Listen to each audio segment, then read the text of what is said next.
seated.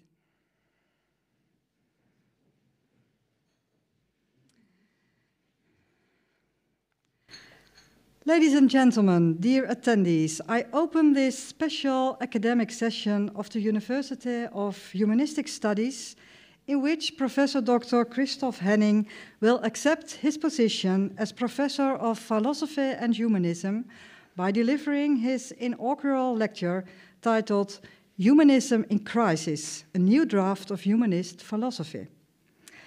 And it's my pleasure to welcome Professor Henning, and also a special and warm welcome for your partner, Professor Hein, and your brother, Timo Henning, also present here. It's an honor to have you in our midst today. And needless to say that this welcome extends to all family and friends of Professor Henning, a lot of them online connected with us. We appreciate the presence of all our guests today. Professor Henning, please allow me to introduce you a bit before you present yourself by your lecture. You spent your PhD time from 2000 to 2003 on a scholarship by the Studienstiftung, at the same time being a research assistant to your philosophy professor there at the Technical University of Dresden. Your second advisor was Professor Leeuwenbergh. He is present today online. Your PhD topic was the impact of Marxism on critical theory, sociology, and theology. And one of your quite surprising findings was that the most interesting discussions of Marx were happening in theology. Your PhD led to the Faculty Prize in 2004 and another prize for a translation with Brill. You spent your postdoc at the Zeppelin University in Germany, working in cultural sociology. And one of your best colleagues there, Professor Karen van den Berg, is also present today online, I understood. No, she's here? Welcome. Yeah. It's an honor to have you here as well. And you wrote an habilitation in Switzerland, working in St. Gallen, living in Zurich, where your two sons were born. They are not present today.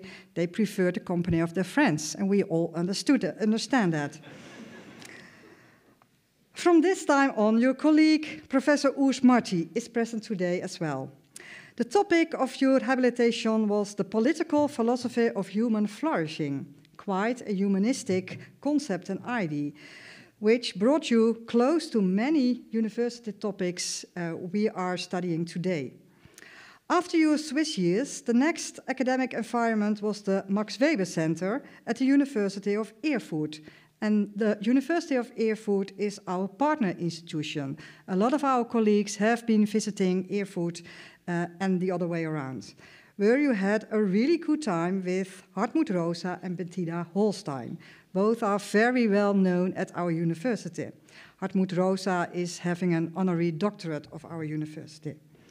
And some of your fellows from there are present today as well. And I mention Professor Frederik van den Berge, Christoph Baumgartner, and Tullio Viola. You are all very welcome. It's nice to have all these fellows from all these different times of the scientific career of Professor Henning here.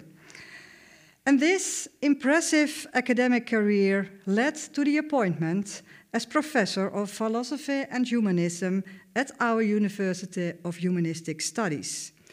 And you will all understand that the board of the university is proud of this outcome. Rooted in the tradition of humanism, this university embodies the striving for humanity and meaning in society through academic efforts.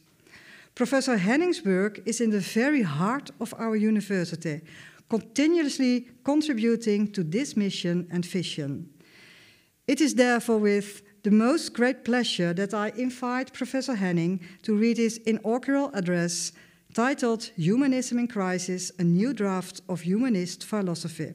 Professor Henning, the floor is yours.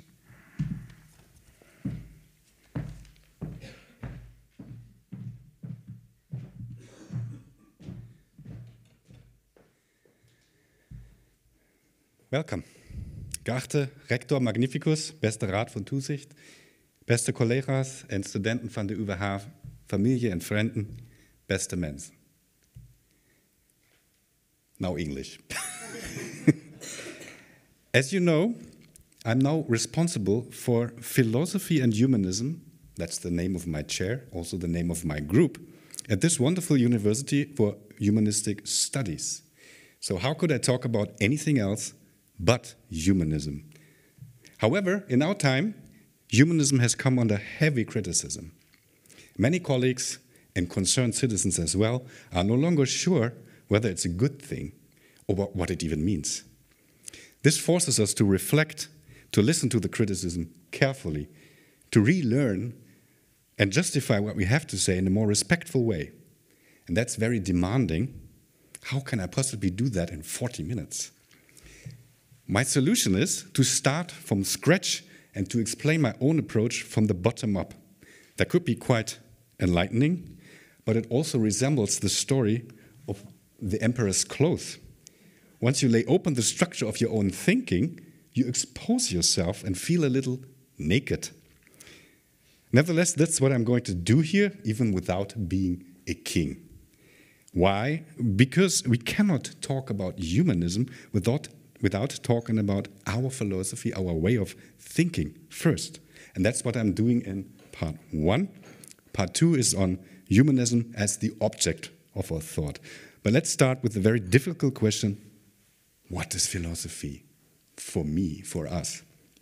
Sometimes one can get the impression that the point of philosophy is not to be understood. If you go to a lecture, you can get the impression that philosophy is about expressing yourself the most complicated way possible, using many difficult terms and speaking as long as possible. Oh, no, now I said something. Most of all, it seems you should talk down others and dominate in a conversation. If this is the pattern in our education, I think it's a terrible mistake. This way, young people are educated into the elbow society, extending into spirit. I think such behavior often conceals the fact that you do not have much to say. It's not what philosophy should do. And likewise, I think philosophy should also not try to educate people from above. I think that's fallen out of time. Even though I now stand above you, that's a little awkward to say this now. But my talk is about contradiction, so that's the first one. The world is complicated enough. We get more problems every day, so philosophy should not add confusion by twisting our thoughts. It's more important to get to the bottom of things, to express them as clearly as possible. Remember Wittgenstein's motto for the Tractatus. Everything that you know, that you haven't just heard rustling and roaring, can be said in 3 words. Writing accessibly, writing beautifully was a key demand for humanism already. It attached a great importance to beautiful style. In the Renaissance, the prime example for a beautiful language was classical Latin. Maybe that's a little bit outdated, but the question is, why was Latin so important? Because it had a marvelously concise way of getting to the point, saying it very briefly. Whatever you teach, be short. That's not only beautiful, it also has a social function. If you speak clearly, you also allow different parties to communicate.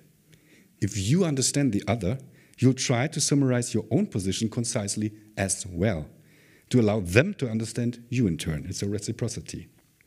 Even if the others disagree, clarity helps to understand each other, and that's an achievement already. You don't have to agree in order to live together. But you have to understand the other to avoid polarization. And I think that was central for humanism, and it still is. It explains the great emphasis on the study of many languages and cultures. Early humanists not only studied Latin and Greek, but also Arabic, Aramean, Hebrew, Parsi. Humboldt studied Sanskrit and indigenous languages. But all of this starts with the endeavor to express yourself clearly and appealingly. Appealing, not incidentally, translates as ansprekend, so that means you invite a dialogue. If you are clear, that means you invite the other to answer. If I may add a personal note, I think it's ironic that the trend towards obscurity and pomp in philosophy has increased after master thinkers like Foucault declared the end of man.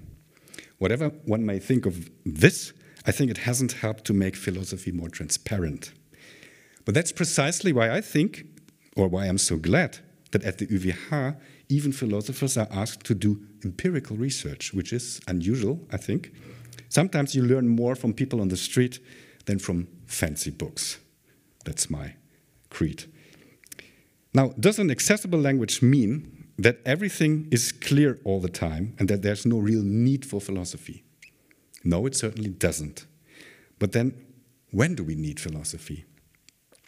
We need it when we bump our heads against, as Wittgenstein said, the limits of language. So we really hurt ourselves. When we run into contradictions, or if what we say and what we do falls apart. Then we need to clarify, analyze, and reflect. In our routines, or daily routines, we do not think much. Everything seems easy. But as soon as something goes wrong, we have to get out of autopilot and start thinking. That's the start of philosophy, as described by Heidegger, the pragmatist, recently Kahneman, Thinking Fast and Slow. Maybe you read that. But unfortunately, I think this picture is too simple. We are not simply going from routine to problem and then from problem to solution, and whoops, we're back to normal, as if there's only one solution. That is mistaking politics for technology, and some people call that solutionism. And I'm not mentioning names, but I think they're quite in power right now. Rather, once we start thinking, we discover that things can become even more complicated. The tricky thing with reflection is it allows us to perceive different possibilities. But which of them is the right one? How should we proceed, this way or that way? And how do we decide in the first place? It is not easy to get back to normal. It's getting more complicated. Maybe this is the reason why philosophy doesn't have such a good reputation. It shows tensions and makes us, wonder what's going on here. Sometimes we would rather not have all these options. Another personal note, fellow ex-smokers, if there are any, they will confirm that we feel more comfortable among non-smokers because we're not tempted. We don't even have the option. And that's what Karl Kraus said a long time ago. Being certain of an impossibility is a gain because it saves you this necessity to make a decision.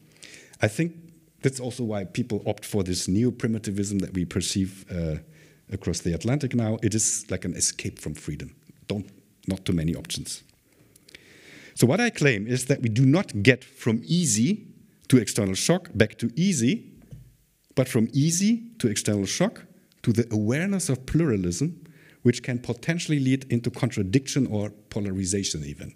And polarisatie is a common research topic at the UWH at the moment. To get back to a new easy, we need philosophy. To quote my compatriot Hegel, disunity is the source of the need for philosophy. That's really when philosophy matters most. We should not avoid the contradictions, we should go through them. But then we must know how. And here I see an important parallel between philosophy and humanism. In philosophy, the contradictions are a result of human freedom. If everyone is free to think what they like, people, of course, will have different opinions, different philosophies. All of them will consider them true, and what do we do in case of conflict then? That's the question that philosophy aims to answer. In humanism, there's another source for these contradictions, and that's cultural pluralism, the exposure to other cultures. Not only individual minds, but whole cultures can voice different opinions on things, diverging beliefs, customs, food even, and so on. Humanism tries to deal with these contradictions just like philosophy is doing with the more logical ones, but it's clearly related. And now the complicated part. What do we do in case of contradiction? So what is it then? I see no less than 6 possibilities how to deal with contradictions. That's going to be a little bit complicated, but I trust you will be there with me. Only one of them works. So out of these 6, 5 are not really good. So one remains, and that's humanism, or the humanist kind of doing philosophy. Let me explain. To put it very briefly, in case of a conflict, A versus B, we can have option 1, that is, just negate one option, negate B in this case. Or the counter option then would be cancel the other one. Both are not really helpful because we choose one possibility without good reasons, based on our preferences or habits, or based on what the authority tells us. I would call this dogmatism. Kant would call it lazy reason. Max Weber also has a name for it, rationality of tradition. Peirce calls it method of authority. So there's many, many names for this. I would prefer to call it reductionism. Why reductionism? Because out of two options, only one remains, and the other one is reduced to this one. It doesn't really help in case of conflict, I would say. So what do? There's an alternative. We could also question both A and B and say, okay, they both don't matter really. That would be skepticism. I don't think that's going to help. Or we could say, okay, let them both be true, but then we have a kind of relativism, which is also not really helpful. In both cases, we no longer have reason to choose either of the possibilities. They become meaningless. It's a kind of nihilism, maybe. It no longer matters which one we choose. It's the same anyway. In theory, that means it becomes arbitrary. In practice, it could mean either a secession, if both parties go different ways, as an exit, or civil unrest, if they don't go their own way, but then clash. Again, I have to quote my favorite philosopher, one of my favorites, Wittgenstein. When two principles really do meet, which cannot be reconciled with one another, then each man declares the other a fool and a heretic. Now, these are 4 options. I promised 6. What's the next one? Alternatively, we could try to find a higher unity. That's very popular with philosophers, I know. Higher unity C. But here a new question arises. Do A and B survive the introduction of C, or don't they? And only C remains. If they don't, and they are transformed into the new entity C, which is, if you remember chemistry lessons in school, what happens in a synthesis, the higher entity nullifies the 2 poles. They are annihilated. And that would be what I would call an eliminative idealism, as you find it, for example, in Hegel. Only the higher unit is true. Each pole of the opposition in isolation is an error. In practical terms, of course, that would mean A and B would never recognize C as something. They would think it's a trick of B or a trick of A to convince me, but it's not really. So I think this is what's going to happen in practice. So all of this is a little abstract, I admit that. So here comes an example. How can I make sense of this model? Imagine 2 opposing parties who disagree on the meaning of the term democracy. One, A, says it's the freedom of the individual. The other one, B, says no, it's collective self-determination. So you call the first one liberal, the second socialist, and of course they can't agree. What do? We can now imagine a smart party C who defines democracy as the magic mechanism by which collective autonomy guarantees individual liberty. So you can have both. Call this republicanism. Isn't that great? In a way it is. The only problem is, with this higher unity, you can no longer remain liberal or socialist. They become what Rousseau called fractions, and you can't have that in a republic. Afterwards, they no longer exist for themselves, and that's why I think this is also not really a desirable solution.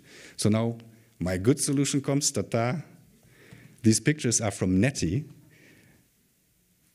and I really like them. What's option 6 then? Option 6 leaves both poles untouched, but aims for connection. There's also a C, but it's not up, it's down.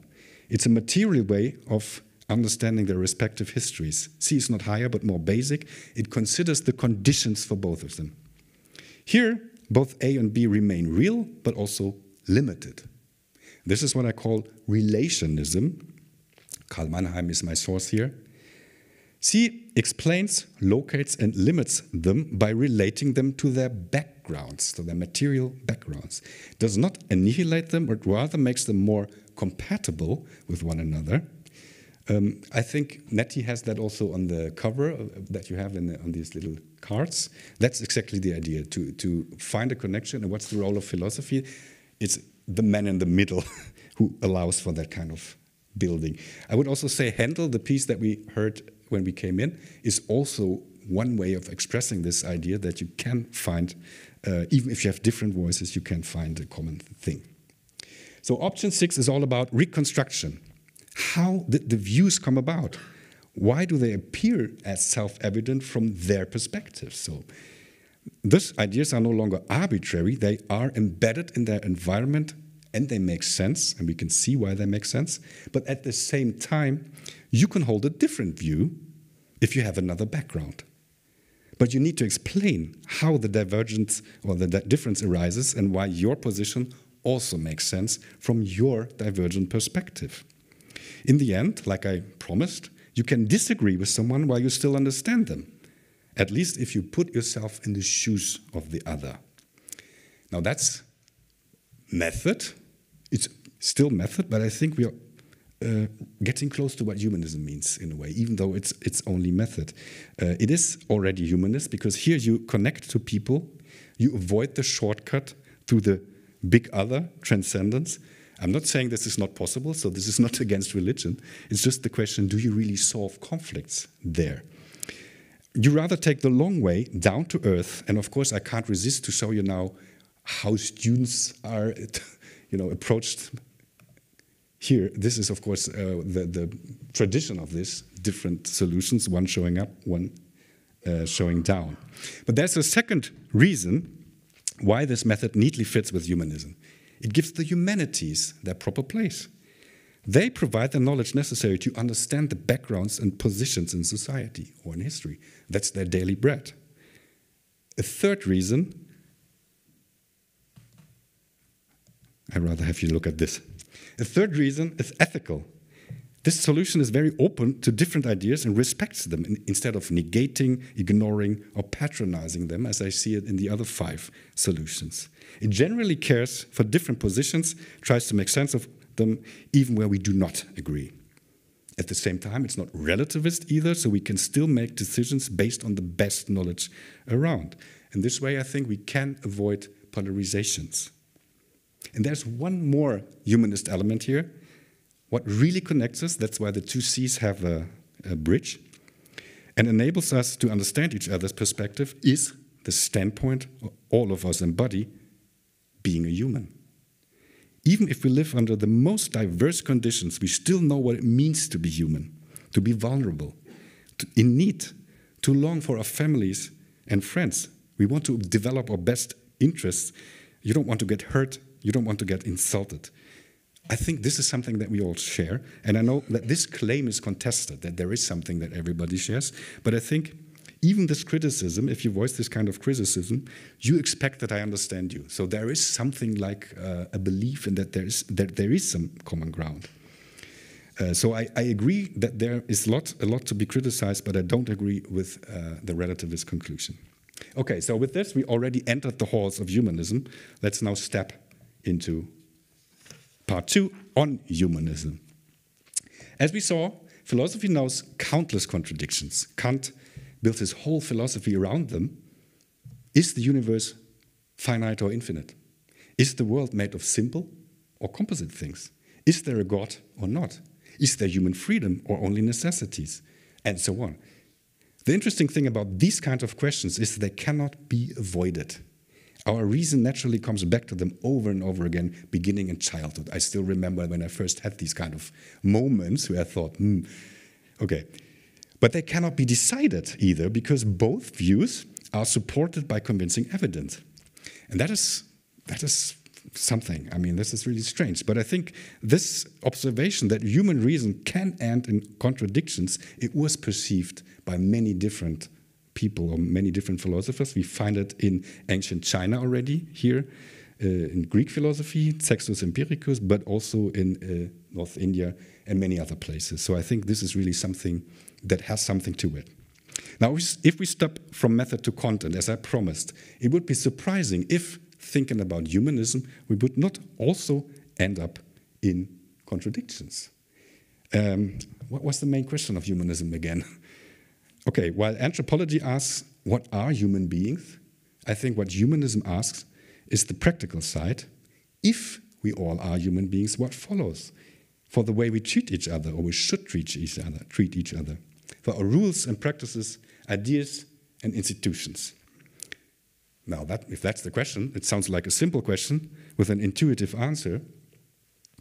But as in any other question, we run quickly into contradictions. I'll try to demonstrate that and then offer you my solution. So what's the contradiction here? On the one hand, A, it's again A and B, a renewed concept of humanism is more needed than ever because we're facing severe problems we can only solve as a species that recognizes our vulnerabilities, dependencies, and cooperation that is needed to solve them. That's A. It's needed. On the other hand, B, many, especially in academia nowadays, reject humanism. They see it as a blueprint for colonialism, misogyny, or the destruction of nature. Let's start with E. So clearly this is a contradiction, I would say. Let's start with A, the urgent need for humanism as a common frame for action on our small planet. Today we realize that many foundations of our lives slowly erode, or sometimes even quickly. By this, we painfully learn that their foundations were deeply humanistic. They are worth saving, but for this we need to articulate a renewed humanism. Let me just give you some examples. One, it starts with our everyday practice of communication. Usually we assume our interaction partners are human or animal, and that's why we care and are uplifted if they do as well. I think this is undermined if we interact with AI, which is programmed to be nice all the time and also collects data from us. Is that really desirable? Of course it has some benefits, but is it desirable? What are we losing there? And to come to a wise decision, we need to reconceive humanism. A second field is art and culture. Usually, we assume others are creative, make aesthetic decisions, express themselves by their articulations. Meaningful interaction, in other words, not only happens in language, but also by an exchange of artifacts, like reading letters, poems, essays, art, dance, play, and so on. It's a key humanist idea that we develop our personalities in immersing in these kinds of expressions. If, however, they are digitally generated with the purpose of selling us more of some stuff, do we still take these things serious? Can we still take them serious? Why should we make the effort to learn from them? So I think the idea of humanistic education or flourishing is called into question, deeply into. Third, democracy, I already had that, demands that leaders speak the truth and are guided by facts. This basic rule erodes when mega corporations support bubbles and conspiracy theory. When populist regimes and corporations control the media, we lose our checks and balances. And that limits the room for collective autonomy, which is key to our civic humanism. All of this adds to the hatred between ethnic groups. Instead of looking for ways to live together with respect, many countries with diverse groups incite exclusion and hatred. As a result, wars of aggression are fought in disregard of international law.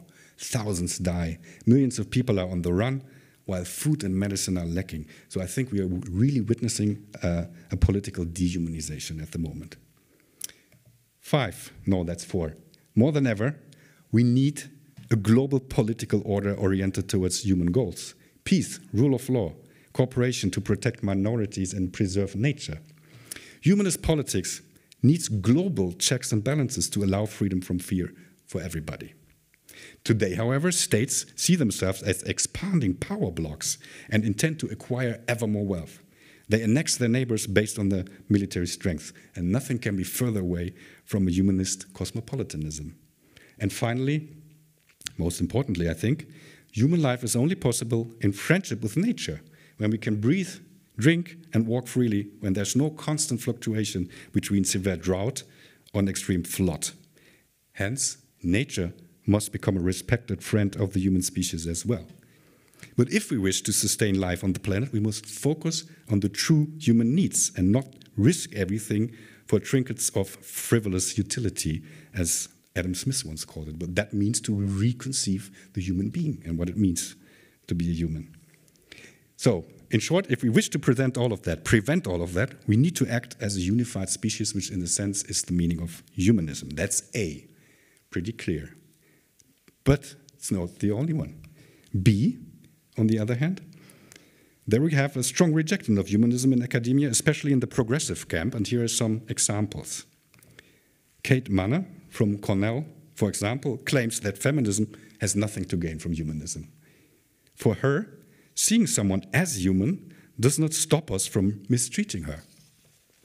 For we may see others as rivals, insubordinates, usurpers, betrayers, and enemies without ever losing sight of these people's full humanity, so it doesn't really help. And it's getting even worse. Akwogu Emeyulu from Sheffield claims humanism not only doesn't help, but actively supports the repression of minorities.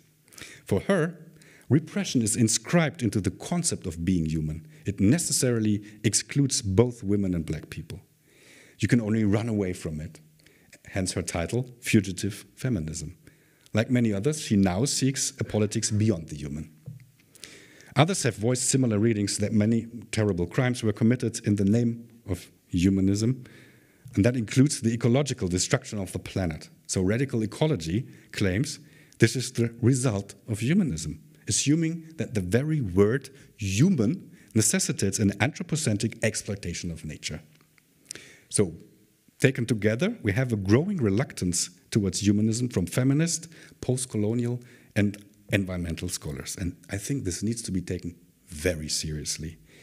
Their experiences cannot be brushed away.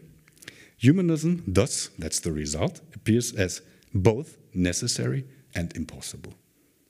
That's the contradiction. And here philosophy is needed. As I hope you remember, there's more than one way to deal with contradictions. That was the whole point of my rather logical starting point. The reaction to deny humanism in total amounts to option number one. One side of the contradiction simply cancels out the other, and humanism goes.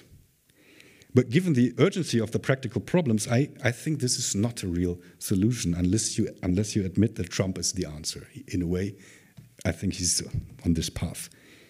If we give up the idea to find peace with ourselves and with nature, have more equality and respect between us, then I do not see how we can tackle these problems. We cannot do it alone or in small groups that retreat to their safe spaces. On the other hand, neither can we have the opposite. We can't simply brush these criticisms away just because they give up something that we deem essential.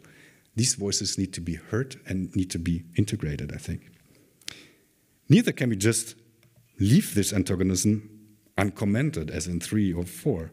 It will lead to stagnation and hostility.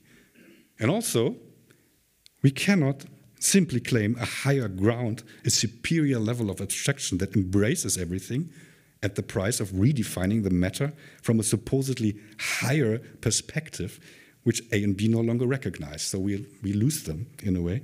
In the end, everything no longer is what it is, but something else. Everything turns into the gray and gray of spirit or networks or something of these metaphysical entities, but I don't think that this easy fix from above will do the job. It has lost touch with reality, and the rough ground that Wittgenstein talked about is lost, I'd say. So they're abstracting the problem away. But option 6 remains. We can try to understand how the antagonism evolved by reconstructing its history and taking standpoints and perspectives into account. It's a fortunate circumstance that many critics of humanism already go beyond abstract rationality and use a more personal and also emotional style of writing. That makes it easier to understand their positions and motives, and it's definitely a progress in terms of method. It's resulting from standpoint theory, autoethnography, and other such things. However, as said above, understanding someone not always implies subscribing to the conclusions. We can resonate with experiences but still come to another conclusion, maybe because we see things from another perspective, maybe because we have a different standpoint, different experiences, and so on. But what we need to do is build the bridge from our side as well. Explain which standpoint, which experience lead us to our diverting perspectives and why we arrive at dissenting conclusions or different conclusions without disrespecting and negating the other's view. Therefore, now I want to do exactly this, naked emperor again. I wish to motivate why I still hold on to humanism, and I'm confident that what is necessary is very difficult, but not impossible. It's not impossible. Let me start with my background. The academic condemnation of humanism results, I believe, from an approach following Foucault that is used to think in large epistemes, in which everything that happens in a century seems to depend on a few basic intellectual decisions. There's also a lot of Heidegger in there. I come from a tradition that focuses more on things on the ground, real structures, social conflicts, intellectual disputes, instead of abstract paradigms. And that's why I see another shape when I look at the same thing. Again, Wittgenstein, who's something like my reference author here, has illustrated this nicely with his example of duck and rabbit. It depends on our perspective, what you see. So I see things differently, even though I'm looking at the same thing. So what do I see differently? Like many critics, I'm pained by the history of violence and destruction that we look back on. But when I look at this history, to me, not all of this happened in the name of humanism. Humanism is not to blame for everything, only because it was humans who did it. Other ideologies, religions, nation-states, empires, including the Dutch one, and not to forget racism, often were in the foreground.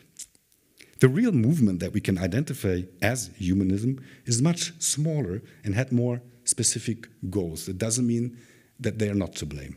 That's not what I mean. It's just that they're two different things. One is humanity, the other one is humanism.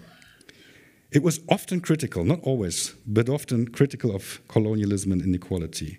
So when we reconstruct this history intellectually, I do not see that humanism is the only or most important cause for all these crimes. It is one of them, but not the main. It can also be interpreted as a voice that turned against them.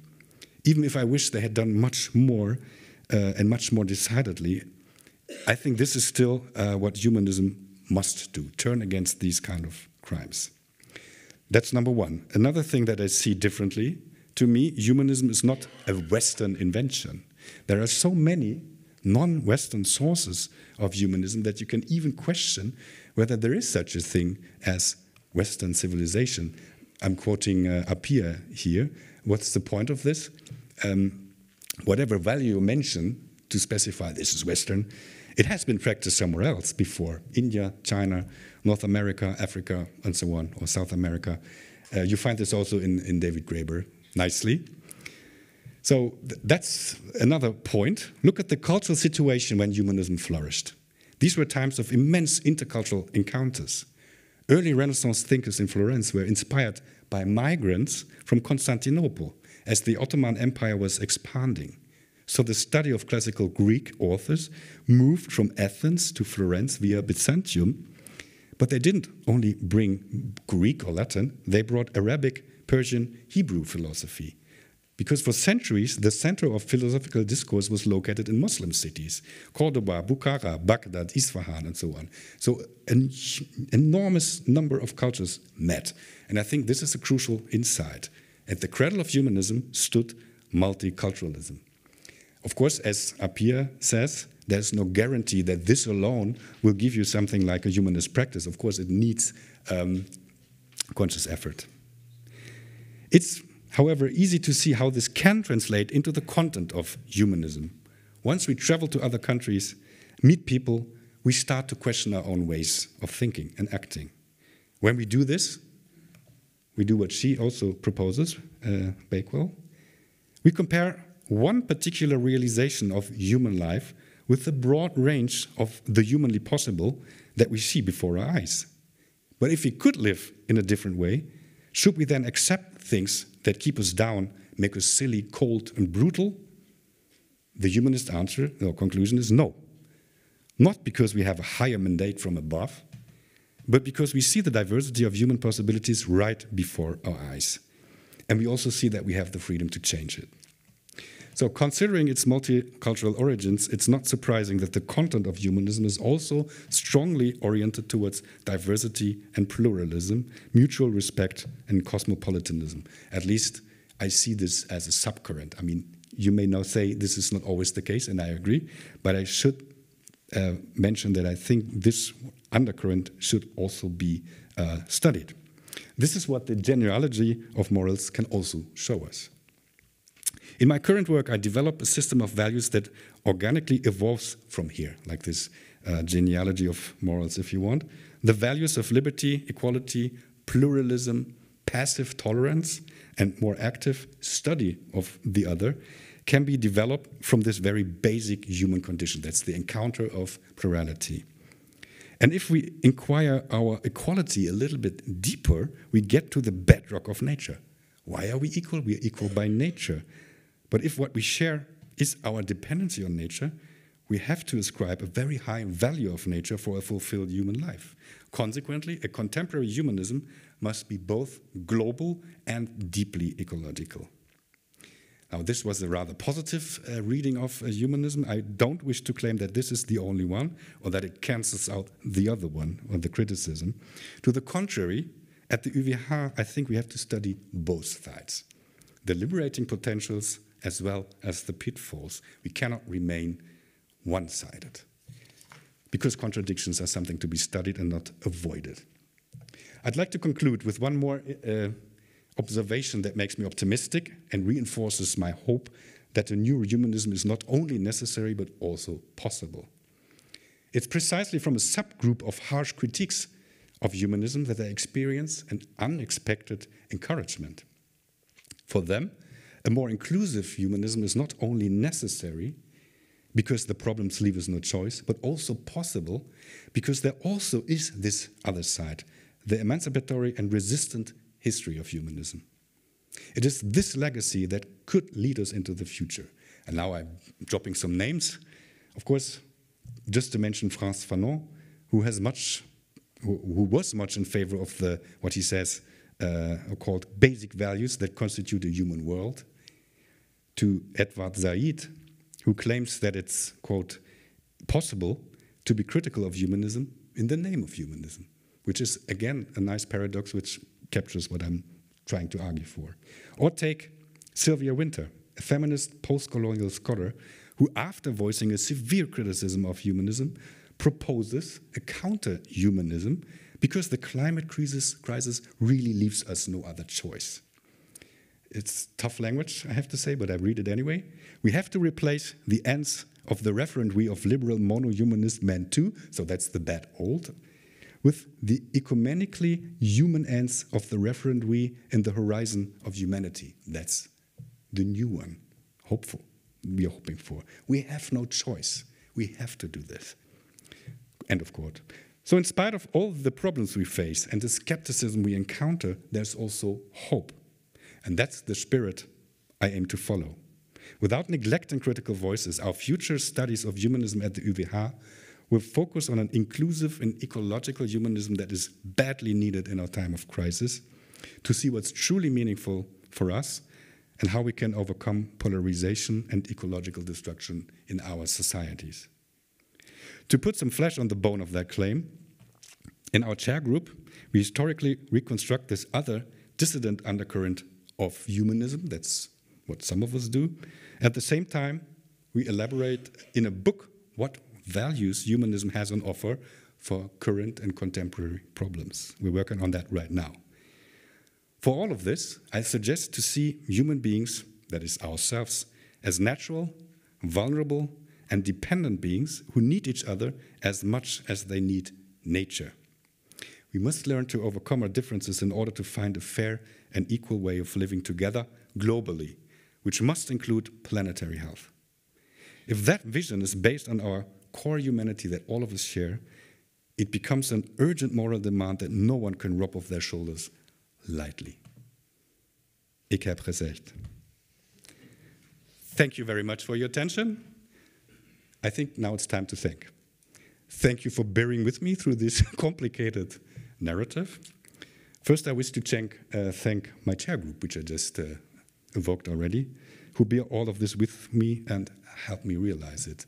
I had a very good start with you, and I hope we have a good future too. I also thank the college van bestuur and my fellow chairs, who have welcomed me as one of theirs from day one. I also thank the students and colleagues, including my predecessors, for the friendly atmosphere and the many inspiring talks we had. And of course, I also had talks from many colleagues from the Humanistic Verbond, Rat von Zusicht. Of course, I also thank them. From the places I've been before, I also wanted to say some words. Most of them had the flu, or some children had the flu, so there was a large group traveling, but most of them canceled last minute, so I don't know where the camera is. Hi to you too. From the places I've worked before, I wanted to bring my PhD supervisor, Professor Leeuwenbergh, but I think he isn't here. From Zeppelin University, where I spent 2 formative years, I welcome Karen Vandenberg. And from Switzerland, it was already mentioned, Urs Marti from Zurich. I'm also thankful for the Max Weber Center, of course. I really had a good time there, as Jukka already said, which has allowed me to connect my research with people all over the world. Some friends I made there are here, Frederick, Christoph Baumgarten, I'm not sure he's here. Giulio has a sick child, he's in Maastricht now. Last but not least, I have to thank my family, who always accepted my oddities and spleens, including my wish to study the breadless art of philosophy. I'm talking about backwards family, like parents. My father died recently. My mother can't make it because she's sort of ill, but my brother's here and my cousin is here, Kurt. You represent the family. There's many more of us, I have to say. But most of all, the future family, the other side, I have to thank my 2 sons who have so much patience with me, and my wonderful wife, Grit. Whatever I learned about endurance, also academic discipline, self-organization, I think I learned that from you. Your word counts the most for me, I have to say. I'm almost crying. And I know it's not easy to have a family and 2 professorships, and I think you have to suffer more from that than I do. But still, you're here backing me, so you're the hero of the day for me. Without you, all of this wouldn't be possible. Thanks so much. Now, I thank everybody for coming, and I think we deserve a drink now, don't we? Okay. Thank you.